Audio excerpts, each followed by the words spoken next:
We're out here in my summer garden where everything is blooming. Let me show you some of the flowers quickly. We've got some really wonderful peonies. Some over here too, some pink ones. All these wonderful geraniums, hardy geraniums. They just pop up and they just sort of cover the area. Over there we got the mulberry, which is hopefully going to start having some ripe fruit soon. I've had to water it a bit because it's getting so dry.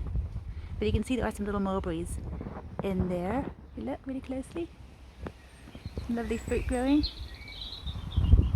And nearby we have the plum tree I also showed you recently.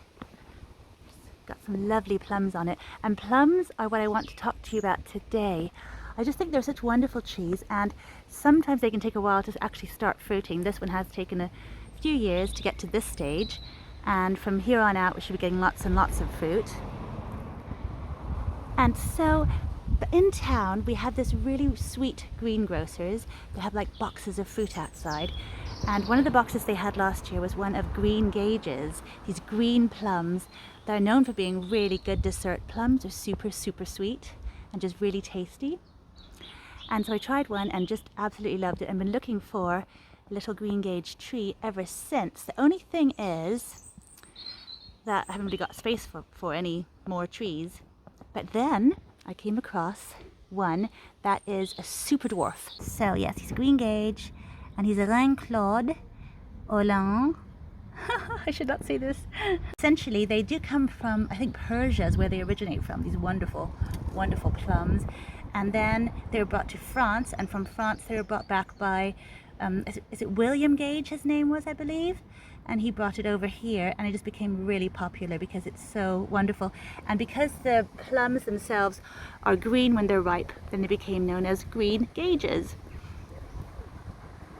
So they have been here for a really long time. They're known as sort of old cultivars, and this one then is just on a super dwarfing stock, and so he won't get any taller than 1.2 meters. That is so tiny, and yet he should have quite a good crop. So we'll see how it goes. They did say that the first year he won't fruit, and of course I've already missed out on all the flowering possibility. I mean, they flower earlier on, so there's no flowers here at all. Obviously there haven't been any, and there are no little fruits. Sometimes when you buy these kind of trees in the wrong season, then you do get some with fruit, which is always fun. But no, there's none of this guy. But they do say that within a year, so by next year, you should get your first plums. So that's going to be really fun to see how that goes.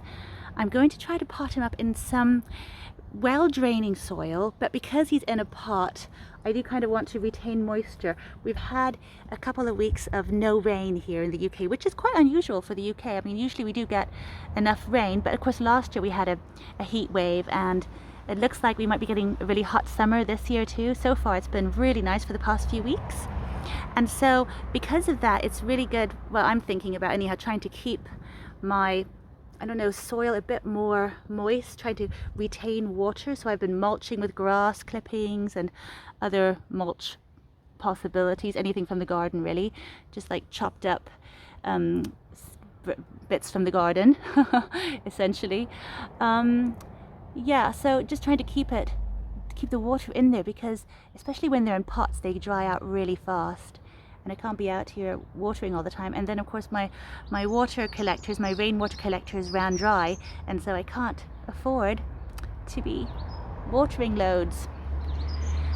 Yeah, just going to try to keep them really good, make some good soil that's got lots of water retention in it, I suppose. I'm going to have a little look and see what I can do. But it's going to be lots of fun to have this little guy. I always like adding a few new things, and the fact that he's so tidy means he can stay in the sunniest position. He can be here on the patio where I have space for pots. So it really works out really well. So if you're in the market for a little plum tree or just want to squeeze one in, this one could be a really good bet, I think.